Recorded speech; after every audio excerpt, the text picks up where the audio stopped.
¿Cómo definimos la comedia? ¿Qué tiene este género en específico que lo distingue del resto? Normalmente se llama comedia como lo opuesto a la tragedia. En el teatro clásico se definía como una obra que mostraba situaciones ridículas y cómicas con elementos que divertían a la audiencia y con un final feliz. Con un tono desenfadado y personajes sencillos para tener situaciones cercanas al espectador y fáciles de convertir en cómicas. Es un género que pretende divertir, entretener, parodiar e incluso criticar desde la risa y el humor. Vamos, reduciéndolo al mínimo, algo que hace gracia. Y la unidad mínima narrativa para completar ese objetivo es el chiste, que consta de dos partes principales: el planteamiento y el remate o punchline. Puede ser más o menos elaborado, más simple o más inteligente, puede funcionar por sí solo o por parte de una broma mayor. Y esencialmente consiste en plantear una expectativa y mediante la resolución de la misma, dar una situación que provoque una carcajada en el receptor. La comedia recae mucho en la subversión de la expectativa del chiste. Hay infinitas maneras de resolverlo, ya sea dándole la vuelta, exagerando el resultado, convirtiéndolo en algo surrealista, sorprendente, inesperado. La falta de lógica respecto a la situación planteada puede ser lo que genere la risa, lo que haga gracia. Un buen ejemplo de ello es el humor negro. La punchline de este tipo de humor tiene, además de un significado moralmente horrible, una connotación irreal. Un sentimiento que te hace pensar que esto no debería pasar, que no se debería decir, que está prohibido. Y por eso hace gracia. También podríamos entrar en el hecho de la dirección en la que se debería dirigir este humor. Muchos sostienen que debería ser de abajo arriba, otros que el humor no tiene límite. Pero creo que meternos en ese debate es harina de otro costal. Es probable que si preguntas a cualquiera sobre cómo definir la comedia, te diría algo por el estilo. Algunos se explayarán más o menos, pero otros simplemente dirán lo que hace gracia. Pero al final todas las respuestas van a converger en lo mismo, en la risa. Pero eso no es del todo así, ¿verdad? Esto lo podemos ver en muchísimos ejemplos, pero voy a pararme en dos que a mí me marcaron de niño. Uno es Una pareja de tres, y el otro es Click. Son películas aparentemente cómicas y divertidas, y eso es correcto, hasta cierto punto, porque encierran desenlaces y situaciones que para nada divierten. Dentro de este ambiente de carcajadas y buen rollo, encontramos situaciones que te hacen replantearte tu vida. Situaciones tristes y duras, y que acaban por hacerte llorar y sentir un vacío en el corazón, porque has empatizado con los personajes, te han divertido durante un buen rato, y ahora los acompañas cuando sufren los peores momentos de su vida. Momentos con los que puedes sentirte identificado, y que por lo tanto te hacen sentir triste. ¿Pero la comedia no era todo risa y jolgorio? Exacto. Ese es el punto. Y es que tendemos a pensar que porque una obra esté calificada con un género, va a ser únicamente eso. Y a pesar de que el cine y la televisión siempre hay una temática que prima por encima del resto, la vieja definición de género cinematográfico se ha ido diluyendo a medida que ha pasado el tiempo y el séptimo arte ha evolucionado. Por eso ya no podemos pretender que cada vez que veamos una comedia sea únicamente para reírnos un rato, porque puede tocar la tragedia, y una película de acción puede tocar el drama, y una película de terror puede acercarse a la comedia. Y de ahí nacen los subgéneros híbridos como el comedy horror, las comedias románticas o el propio subgénero musical en sí mismo. No es que haya una clasificación oficial, porque en estos casos sabemos que el arte es subjetivo, y que los autores pueden interpretar y representar su obra de la manera que crean correcta para transmitir las emociones que deseen. Pero esto no es nuevo, ya viendo comedias románticas desde los 90 y antes incluso. El cine cómico adolescente ya cosechaba éxito tras éxito en los 80 y no eran solo risas. ¿Por qué hablamos de esto ahora? Porque es ahora, cuando ha llegado a la cumbre de esa dicotomía entre comedia y drama.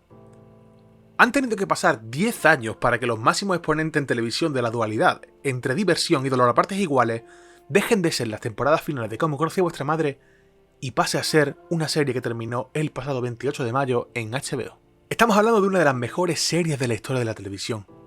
Un producto impresionante que ha jugado con nuestros corazones, a veces llenándolos de amor y a veces sacándolos para jugar con ellos a los bolos. Una serie que rivaliza en drama con producciones del calibre de Better Call Saul y en comedia con The Office y Cómo conocí a vuestra madre. Estamos hablando de Barry.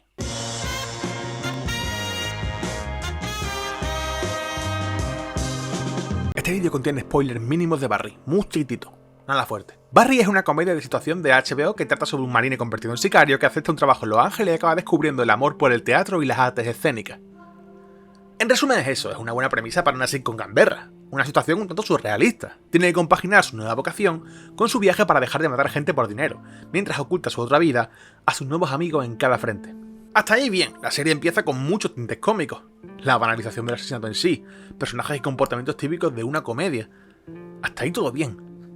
Hasta que llegamos al clímax del primer capítulo, en el que Barry se dispone a cumplir con su encargo y matar a su objetivo. Hasta que descubre que los chechenos que lo contrataron ya han hecho el trabajo gracias a un malentendido, y ahora él está en su punto de mira. Al ser encañonado por estos mismos chechenos, Barry hace una completa declaración de intenciones, tiroteándolos a sangre fría de una manera muy cruda y realista. Aquí es donde Bill Hader, creador y protagonista de la serie, nos dice cuál es el plan. Nos dice qué es lo que vamos a ver a partir de ahora. Una comedia, sí, pero una comedia capaz de erizarte el vello y helarte la sangre con momentos escalofriantes, crudos y dolorosos. Una comedia que en los próximos capítulos nos demostrará que también puede enseñarnos un verdadero drama. Barry es un caso muy curioso porque a día de hoy se la sigue catalogando como una comedia en premios como los Emmy, cuando realmente dejó de serlo a partir del último capítulo de la segunda temporada, con el mayor despliegue actoral de Bill Hader quizás en toda la serie. Es verdad que empezó como una comedia. Un asesino a sueldo con crisis existencial quiere dejar el oficio y dedicarse a la actuación para encontrarse a sí mismo y dejar su antigua vida atrás. A esta peculiar trama le sumas a Bill Hader en varios frentes como son dirección, actuación y guión, y pues obviamente va a ser una comedia negra. Pero claro, uno va viendo cómo Barry se mete más y más en el fango, en ese intento de cambiar con terribles acciones como por ejemplo asesinar a la novia de su mentor o a su mejor amigo con tal de evitar que acaben con su nueva vida. Y piensas, ¿cómo? ¿Cómo puede seguir siendo una historia como esta una comedia? Pues muy fácil. Ya no lo es. A medida que avanza la historia y pasan las temporadas, Barry va perdiendo cada vez más la comedia y penetra de lleno en el drama más absoluto. Crisis existenciales, síndrome del impostor, violencia de género, racismo, homofobia, depresión, traición, estrés postraumático, suicidio, tortura, asesinato. Cada vez se banalizan menos estas cosas. Cada vez hay menos carcajadas en los capítulos.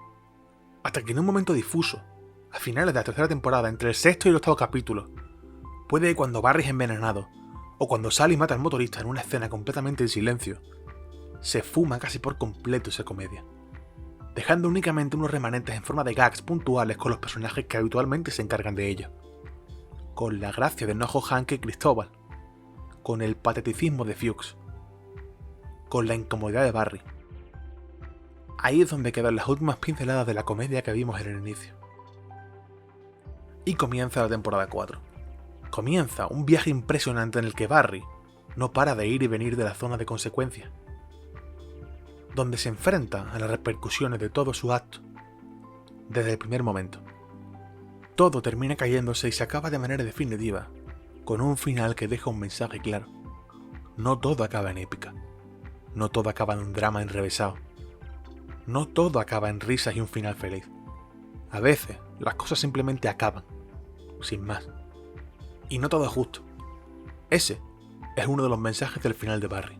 El otro es que debes de aceptar la responsabilidad de tus actos, porque de alguna manera u otra, el pasado siempre acaba llamando a tu puerta para devolverte lo que te merece. Ni en 1.000.000 de años podría ocurrirse una resolución más apropiada para esta serie. Va acorde tanto en temática como en desarrollo con lo que siempre nos ha mostrado. Y más allá de la sorpresa, es una clase maestra de guión, de dirección y de interpretación. De cómo estructurar tu historia para que su desenlace sea correcto y respetuoso con el resto de tu obra. Digno, grande, poderoso. Así que cierro este vídeo con una recomendación. Ved Barry, dad una oportunidad y os veréis dentro de una de las piezas cumbre de la comedia negra. Una obra maestra de la televisión capaz de hacerte reír como nunca y de destruirte el corazón de la manera más cruda posible. Os prometo que es un viaje del que no os vais a arrepentir. Recordad que todo esto no es más que nuestra opinión personal, nuestra visión como profesionales que saben solo un poquito de este maravilloso y gigantesco arte que es el cine. Así que si no estás de acuerdo con lo que hemos dicho o crees que nos hemos dejado algo en el tintero, no dudes en decirlo en los comentarios. Pero siempre con respeto, que ya no te he insultado, gilipollas. No olvides darle a like si te ha gustado el vídeo, decirnos en los comentarios qué te ha parecido ese serión y compartirlo con tus amigos para que también vean esta obra maestra. Suscríbete para más contenido como este y visita nuestro canal de cine con nuestras películas más recientes como son Sinué y Olimpo Andalucía. Y pásate ya que estás por nuestro canal de Twitch donde estamos en directo todos los domingos a las 5 de la tarde haciendo un poquito del Canva. Hasta la próxima. Sed felices.